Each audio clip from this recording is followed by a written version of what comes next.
इस कथा के लेखक हैं Dheeraj Kumar Salunke. Auto driver bathroom में फंस गया था। वह डर के मारे पीछे हटने लगा। तभी उसके पैरों को कुछ लगा। जैसे उसने पीछे देखा, उसे एक झटका लगा। उसे लकड़ी की फर्नीचर के एक खोखले में एक और ऑटो ड्राइवर की लाश दिखाई दी, जिसकी आंखें बाहर निकल आई थी और मुंह में से जुबान बाहर लटक रही थी। उस लाश को देखकर ऐसा लग रहा था कि उस बेचारे की मौत बहुत ही दर्दनाक हुई होगी। वो काफी तड़प तड़प कर मर गया होगा।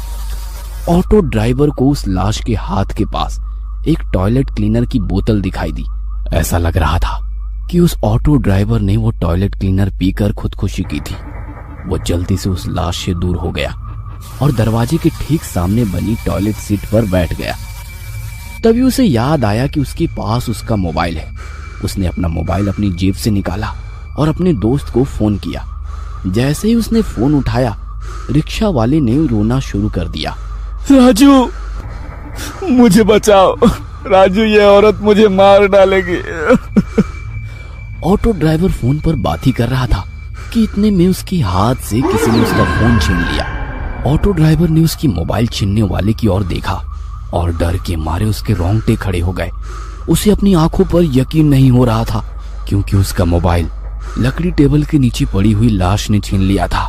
उस लाश ने ऑटो ड्राइवर का मोबाइल छीना और उसे किसी रसगुल्ले की तरह निगल गया और फिर वापस आकर खोखली की जगह में जाकर अपने हाथ पांव फैलाकर मुंह से जुबान बाहर निकालकर लेट गया।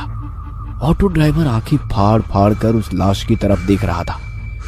उसने बचपन में अपने पिता से सुना था कि एक मरा हुआ आदमी फिर कभी नहीं उठता, लेकिन आज उसे एहसास हुआ कि उसके पिता गलत थे। उसके मन में ख्याल आया, क्या इन्हीं जीवों को भूत कहते हैं? भूत तो वही होते हैं ना, जो मरकर भी उठते हैं, चलते हैं, रात को यहां वहां घूमते हैं। उस मुर्दे को उठते देखकर ऑटो ड्राइवर की आंखें सफेद पड़ चुकी थी।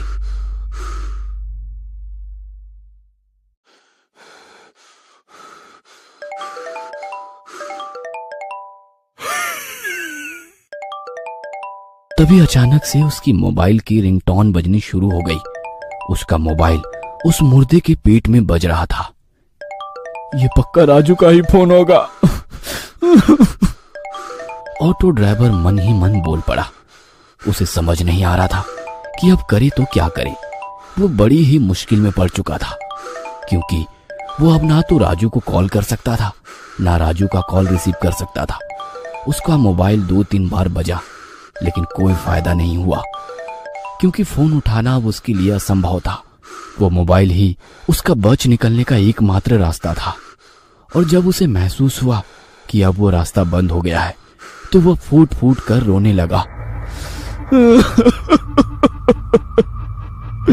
मैडम, मुझे यहाँ से बाहर निकालो। मैडम, मुझे यहाँ से बाहर निकालो। वो चीख चीख कर रोने लगा। तभी बाथरूम के बाहर से वो औरत बोली, अरे तुम अंदर कैसे फंस गए? आपको अंदर किसने बंद किया? ऑटो ड्राइवर यह सुनकर खुश हो गया कि औरत ने उसे बाथरूम में बंद नहीं किया था। मैडम, जल्दी से बाहर से दरवाजा खोलो, किसी ने दरवाजा बाहर से बंद कर दिया है। उसने बाथरूम के बाहर खड़ी औरत से कहा। हाँ, खोलती हूँ, आप बस दरवाजे के आगे ही खड़े हो जाइए। ऐसा कहकर वो औरत वहाँ से चली गई। कुछ ही देर में लोहे का कांटों वाला फावड़ा लेकर आ गई। ऑटो ड्राइवर दरवाजे के आगे ही खड़ा हुआ था। क्या आप दरवाजे पर नहीं हैं? उसने रिक्शा वाले से पूछा। ऑटो ड्राइवर अंदर से दरवाजे के सामने खड़ा था। हाँ मैडम, मैं दरवाजे के सामने खड़ा हूँ, आप बस जल्दी से दरवाजा खोलिए। ऑटो ड्राइवर बाथरूम से चिल्लाया। वो औरत हाथ में नुकीला फावड़ा लेकर बाथरूम के दरवाजे की तरफ भागी। इधर बाथरूम के अंदर ऑटो ड्राइवर ने सोचा, मैडम अभी दरवाजा खोलेंगी, कहीं मैं दरवाजे के बीच में ना आ जाऊं। इसलिए वो दरवाजे के किनारे पर चला गया और जैसे ही दरवाजे से बाजू हटा, उसी वक्त वो लोहे का नुकीला फावड़ा दरवाजे के आर पार हो गया। यह देखकर ऑटो ड्राइवर के होश ही उड़ गए। अगर वो उस दरवाजे के सामने एक और पल भी खड़ा होता, तो वह लोहे का नुकीला फावड़ा उसके पेट से बाहर गुजर जाता और वो उसी पल मर गया होता। वो औरत जान गई थी कि उसका हमला जाया हो गया है, इसलिए उसने वो फावड़ा दरवाजे में से खींचकर बाहर निकाला। अरे क्या हुआ?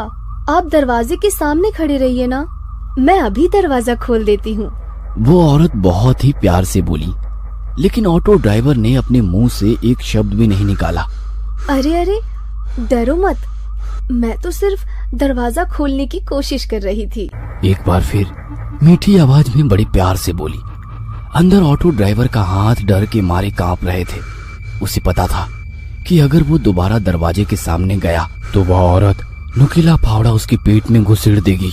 लेकिन फिर भी वो देखना चाहता था कि अगर वो इस बार दरवाजे के सामने गया तो क्या होगा। हैं? मैं खड़ा हूँ दरवाजे के सामने, ऑटो ड्राइवर दरवाजे के बाजू में खड़े होकर बोला। वो औरत जोर से चिल्लाई और उसने फिर एक बार बड़ी ताकत से लोहे का फावड़ा दरवाजे में घुसेड़ दिया और बाहर निकाला। यह देखकर ऑटो ड्राइवर घबरा गया। औरत को फिर से एहसास हुआ कि वह अपना शिकार चूक गई है, तो उसे गुस्सा आ गया। क्या हुआ? दरवाजे के सामने आ जाना, मैं दरवाजा खोल रही हूँ। ऑटो ड्राइवर को समझ नहीं आ रहा था कि अब क्या करे। नहीं, रहने दो, मैं अंदर ही ठीक हूँ, आप दरवाजा मत खोलना, ऑटो ड्राइवर ने उस औरत से कहा। वैसे वो औरत गुस्से से लाल हो गई और उसने अपने हाथ में से फावड़ा नीचे फेंक दिया। ठीक है, तो तुम बाहर नहीं आना चाहते तो मैं ही अंदर आ जाती हूँ। वो औरत ने डरावनी आवाज में ऑटो ड्राइवर से कहा और वो दरवाजा खोलने लगी। ऑटो ड्राइवर ने सोचा कि अगर वो अंदर आ गई तो ना जाने उसके साथ क्या करेगी, क्योंकि उस औरत के सर पर खून सवार था। तभी उस औरत ने दरवाजे को अंदर धकेल दिया। एक तभी ऑटो ड्राइवर होश में आया और अपनी पूरी ताकत से उसने दरवाजे को अंदर से बाहर धकेला और अंदर से बंद कर दिया। वो औरत गुस्से से लाल हुई और दरवाजे पर लात मारने लगी। खोलो दरवाजा, खोलो दरवाजा, खोलो। वो दरवाजे पर लात मारते हुए चिल्ला रही थी। उस औरत का वो भयानक बर्ताव देखकर ऑटो ड्राइवर बहुत डर गया। वो अपने सिर पर हाथ रखकर नीचे बैठ गया और रोने लगा। ये मैं कहाँ आकर फंस गया। वो सर पकड़कर रोने लगा। तभी उसे अपने गांव की पागल बाबिया की बात याद आने लगी। एक औरत के चक्कर में बाबिया ने अपनी खेती बाड़ी और घर बेचकर वो भिखारी बन गया था और बाद में वो पागल हो गया था। तब से वह हर आदमी को पकड़कर सिर्फ एक ही वाक्य कहता था, भाई चानात खूब वाहटा है। मतलब औरत की लत बहुत खराब है। लेकिन तभी ऑटो ड्राइवर उसे हर वक्त कहता कि वह मर्द ही क्या जिसे औरत की लत ना हो। ऐसी जिंदगी से तो मौत अच्छी। और आज वह एक औरत की वजह से ही मौत के सामने खड़ा हुआ था। बाबिया सही कहता था, भाई चानात खूब वाइट टस्सो, उसने खुद से ही कहा।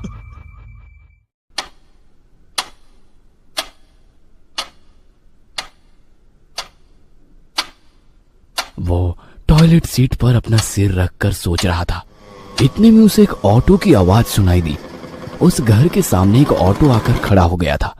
उसे पता चल गया था कि वो उसका दोस्त राजू ही था जो ऑटो में आया था। राजू, तू आ गया है। वो उठकर जोर जोर से राजू का नाम लेकर चिल्लाने लगा। राजू, राजू, मैं इस घर में हूँ। इस औरत ने मुझे बाथरूम में कैद कर दिया है। राजू, राजू। तभी उस औरत ने दरवाजे पर जोर से लात मारी। चुप बैठ, वरना तेरे मुंह में फावड़ा घुसेड़ दूंगी, उसने रिक्शा वाले से कहा। नहीं, चुप बैठूंगा। ऑटो ड्राइवर थोड़ी हिम्मत दिखाते हुए बोला। तभी उस औरत ने जोर से दरवाजे पर लात मारना शुरू कर दिया। ऐसा लग रहा था कि जैसे दरवाजा टूटने ही वाला है। ऑटो ड्राइवर बहुत डर गया था। तभी घर की डोरबेल बजी। वैसे ही औरत शांत हो गई और ऑटो ड्राइवर राजू राजू कहकर चिल्लाने लगा। जरा रुको, हाँ, मैं बस 1 मिनट में आई। वो औरत मीठी आवाज में चिल्लाई और दरवाजा खोलने के लिए वहां से चली गई। ऑटो ड्राइवर बाथरूम के दरवाजे पर आ गया। दरवाजे में लोहे का फावड़ा घुसाने के कारण दरवाजे में छेद हो गए थे ऑटो ड्राइवर एक छेद से बाहर देखने लगा। बेडरूम में कोई नहीं था। 3-4 मिनट में वो औरत राजू को बेडरूम में ले आई।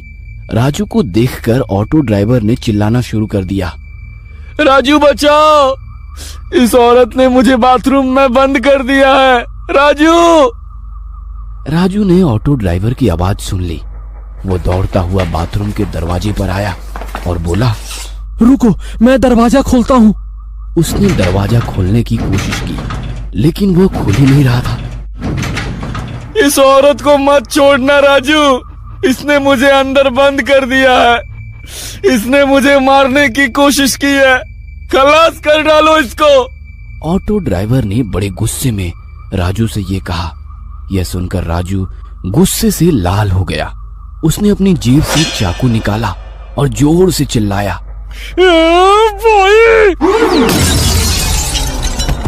उसके सिर से खून निकलने लगा। फिर भी राजू उठने की कोशिश करने लगा।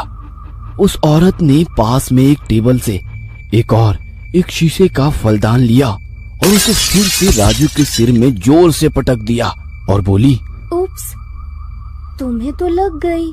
और एक डायन की तरह हंसने लगी। राजू फर्श पर खून से लथपथ था। वह दर्द से तड़प रहा था। उसके सर में टूटे हुए कांच के टुकड़े घुस गए थे। उसके सर में से सफेद फर्श पर खून बहने लगा था। यह देखकर ऑटो ड्राइवर का दिल दहल गया था। वह जोर जोर से रोने लगा और राजू का नाम लेने लगा। राजू, मेरे दोस्त। राजू ही उसके बच निकलने का आखिरी रास्ता था और वो रास्ता अब बंद हो चुका था।